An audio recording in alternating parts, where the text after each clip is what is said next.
Jadi saya berpikir gini, saya tidak punya rencana punya jalan tol. Tetapi jalan tol ini gini, kalau saya tidur jam 10 malam, itu truk-truk besar yang nyariin duit sampai subuh jam 5 pagi.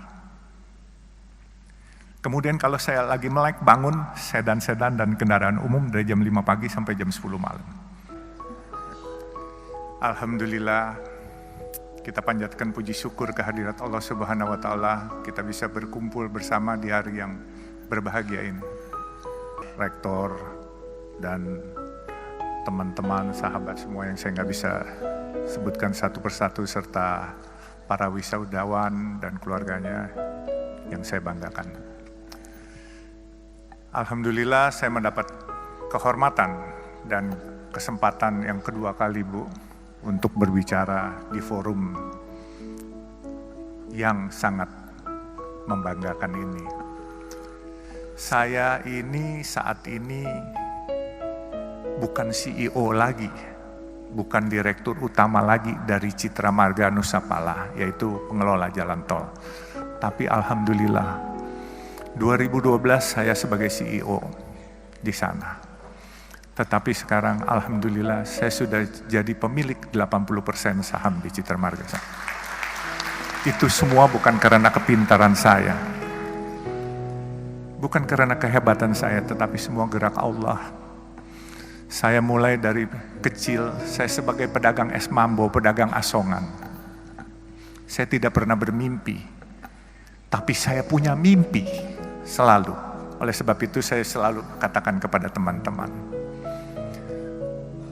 dalam hidup ini kita harus punya mimpi, tetapi mimpi itu harus kita juga yang membuat menjadi kenyataan. Jangan biarkan mimpi itu berangan-angan saja di kepala kita, tapi kita harus jadikan kenyataan. Untuk membuat itu bagaimana? Tadi Bu Prita sudah bicara, kita jadi orang harus jujur dan amanah. Kedua, harus sayang kepada orang tua, karena doa orang tua ini membuat jalan kita jadi mulus. Saya selalu katakan kepada anak-anak saya, mungkin kalau kamu disuruh pilih sayang ibu atau bapak, kamu bingung. Tapi saya tekankan kepada anak-anak saya, pertama kamu harus lebih hormat, lebih sayang kepada ibu kamu. Baru kedua bapak kamu. Karena pengorbanan ibu kamu jauh lebih besar daripada bapak kamu. Jadi ibu mengandung kita. Begitu kita lahir, kita disuapin, terus kemudian kita ngompol, kita buang air besar, tengah malam, lagi tidur enak-enak, dia bangun, dia susuin kita, kadangkala cuci, kita punya ngompol cuci, kita punya bekas buang air.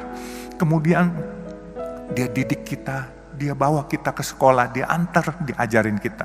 Kalau seorang ayah cuma cari nafkah saja diberikan, tetapi kalau yang mendidik anak-anak itu semua peran ibu sangat besar.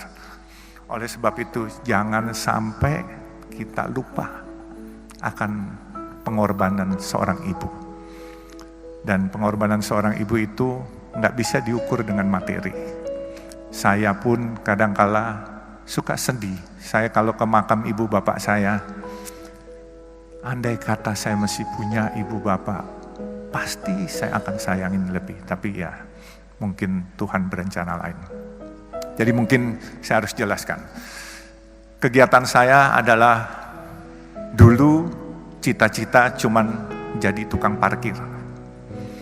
Waktu saya sekolah SMA, saya suka liwat di daerah Pasar Baru. Saya tanya tukang parkir, satu hari dapat berapa sih? Dapat 10.000 sampai 15.000. Waktu itu satu mangkok bakmi hanya 300 perak. Jadi kalau 10.000 sama dengan 33 mangkok. Andai kata saya makan satu hari 3 kali, saya masih bisa save 30 mangkok.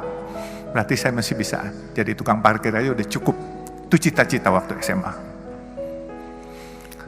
Terus saya bermimpi, kok orang-orang bisa sukses? Bagaimana cara sukses? Satu hari saya ke toko buku. Saya lihat buku bagaimana jadi orang sukses. Saya nggak punya uang. Waktu itu toko bukunya di Pasar Baru, toko buku Tropen. Saya hanya duduk ke sana, saya numpang baca, terus saya pulang. Saya bacain buku bagaimana cari orang sukses. Sebenarnya nggak perlu baca buku lagi, karena tadi yang Ibu Prita katakan itulah di buku itu sebenarnya intisarinya. Karena jadi orang sukses itu harus rajin bekerja. Dan juga jangan lupa berdoa, dan juga jangan lupa jujur, dan jangan lupa juga sayang kepada orang tua, dan minta ridho barokah dari orang tua. Itu intisarinya. Dan saya selalu bermimpi memang menjadi orang sukses. Mimpi itu saya sendiri pesimis waktu itu untuk sukses. Tetapi seperti saya katakan, bahwa ini semua gerak Tuhan, bukan gerak saya. Kemudian saya tahun 2012 saya ditawarkan oleh pemegang saham yang sedang berantem, pemegang saham jalan tol Citra Marga Nusa Pala Persada. Itu jalan tol dalam kota, dan sekarang ini kalau perusahaan tol swasta terbesar adalah Citra Marga. Jadi saya ceritakan juga, inilah mungkin yang paling penting. Waktu saya masuk di Citra Marga, ini pemegang sahamnya berantem, menanyakan kepada saya, kamu berani nggak jadi direktur utama? Saya bilang, kenapa harus saya? Karena ini raksasa-raksasa lagi pada berantem semua. Waktu itu Citra Marga yang punya adalah Ibu Tutut di antaranya. Terus ada Robi Sumampau, Robi Kepe. Dan ini naga-naga semua lah. Kebenaran saya ini kelahiran Kalimantan Timur. Dari Sungai Mahakam saya lahirnya. Lalu saya jawab sama teman-teman saya, selama enggak nyuri, saya berani apa saja saya bilang, dan tidak korupsi. Akhirnya saya ditunjuk sebagai direktur utama. Di waktu saya ditunjuk sebagai direktur utama, saya melihat karena ini perusahaan publik, pemegang sahamnya ini banyakkan institusi-institusi asing. Saya lihat ini perusahaan bagus. Kenapa saya bilang bagus? Coba pikirkan, ini kalau bukan gerak Tuhan, saya nggak akan memiliki perusahaan ini. Saya dulu punya perusahaan kayu, saya pernah punya restoran, saya pernah punya hotel. Hotel pelayanan nggak baik, omset akan turun, orang nggak balik lagi. Restoran makanannya asin atau pedas, kepedesan, orang besok nggak balik lagi. Makanya saya bilang, saya bisa dapat jalan tol ini, coba pikirkan jalan tol. Kalian pernah lewat jalan tol, bayar, macet, marah-marah hari ini, brengsek nih jalan, macet, bayar pula. Besok kalian dengan senyum nganterin duit lagi kepada kita. Nah itu bedanya. Jadi jalan tol itu, mau keasinan, mau kepedesan, mau kemanisan, tetap dimanfaatkan. Nah ini semua gerak Tuhan yang milihin. Jadi saya berpikir gini, saya tidak punya rencana punya jalan tol. Tetapi jalan tol ini gini, kalau saya tidur, jam 10 malam, itu truk-truk besar yang nyariin duit sampai subuh jam 5 pagi. Kemudian kalau saya lagi melek bangun, sedan-sedan dan kendaraan umum dari jam 5 pagi sampai jam 10 malam. Nah jadi itulah perkembangan jalan tol. Bisnis ini beda dengan hotel, dengan restoran, dan yang lain-lain. Nah, saya bisa ceritakan, waktu saya lihat perusahaan ini bagus, saya kumpulkan teman-teman saya. Teman-teman saya dari berbagai macam suku. Ada yang Tionghoa atau yang disebut Aseng. Jadi saya bilang, ini daripada asing yang milikin, kenapa enggak kita-kita? Kalian para asing, teman-teman maupun yang lain, ayo kita milikin. Mereka tanya sama saya, bagaimana? Saya bilang, gampang, siapin aja dananya, saya bikin asing ini keluar barangnya. Jadi waktu itu saya direktur utama, apa yang saya sebut itu pasti bereaksi market. Tapi waktu itu memang saya menyebut ingin membeli sesuatu barang, itu asingnya ketakutan. Kebenaran saya nggak sekolah tinggi, Pak. Jadi saya main seruduk aja. Kalau ikutin aturan, saya nggak berani ngomong begitu karena di aturan nggak boleh. Jadi saya bilang hari itu, saya ingin beli Bank Senturi yang sedang bermasalah waktu itu. Itu semua asing tidak setuju. Dia lepas barang itu semua. Akhirnya teman-teman saya beli semua. Akhirnya sekarang pemiliknya adalah orang Indonesia asli semua, Pak. Jadi Citra Marga ini udah nggak ada asing. Kalaupun ada asing 1-2 orang gitu.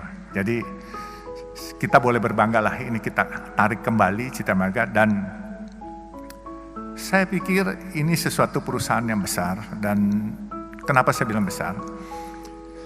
Dia punya omset untuk dalam kota 600.000 kendaraan per hari. Memang biaya pembangunannya cukup besar. 600.000 kendaraan kali 9.500 rupiah. Kurang lebih hampir 6 miliar, 5,4 miliar per hari. Bagian Jasa Marga separuh, bagian Citra Marga separuh. Tetapi uang itu dipakai untuk pembangunan. Pembangunan jalan tol lain. Bahkan kita lagi mau bangun dari Priuk sampai Peluit, itu kurang lebih 9,7 kilo. Itu biaya anggarannya kurang lebih 13,5 triliun.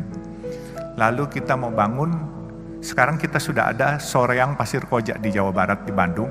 Dari Pasir Koja kita mau mengurai kemacetan di Bandung kota, kita akan bikin jalan menembus Gatot Subroto, Soekarno-Hatta sampai Pasopati. Itu kurang lebih 9 triliun. Jadi 22,5 triliun kita butuhkan. Kita bukan hanya butuhkan modal, kita juga butuhkan tenaga-tenaga. Dalam kesempatan ini saya tantang wisudawan-wisudawan baru. Ayo bergabung di kami. Kita butuh tenaga kita, tenaga Indonesia sendiri. Dan jangan biarkan proyek-proyek bagus ini dikerjakan oleh orang lain, orang asing. Kita harus mampu dan aku yakin bahwa kita bisa.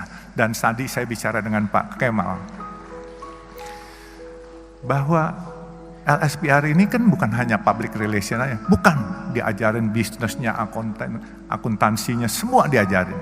Jadi saya bilang, banyak tempat-tempat yang kita bisa siapkan. Dan saya butuh fresh graduate sambil kita grooming. Karena jujur Citra Marga ini perusahaan yang sudah mungkin 40 tahun.